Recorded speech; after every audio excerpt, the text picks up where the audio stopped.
Les hommes sont-ils concernés par les TCA? Olivier, c'est ça la question. Mais bien sûr.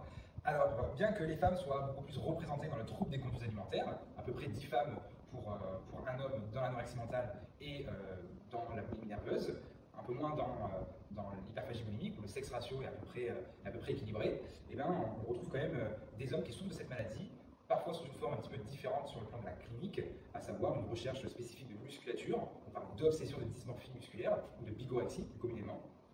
Et on retrouve, enfin, lié à ces particularités, eh ben, on retrouve des hommes qui sont souvent moins diagnostiqués vis-à-vis de ce trouble. La clinique Béthanie propose la pérédance. De quoi s'agit-il? La pérédance, c'est une modalité du rétablissement en santé qui repose sur de l'entraide bienveillante, apportée en l'occurrence par Madame Céline Chauvel, qui est donc pérédante et qui est donc aussi une ancienne patiente atteinte de TCA. Elle vient pour partager son vécu et son expérience avec les patientes. La pérédance, ça s'inscrit dans une démarche globale d'adhésion aux soins, de motivation au changement, de repérage et de prise de conscience des symptômes de la pathologie et aussi d'échanger autour de la chronicité de cette pathologie. Madame Chauvel intervient sur la clinique depuis mars 2023 à raison d'une fois par trimestre.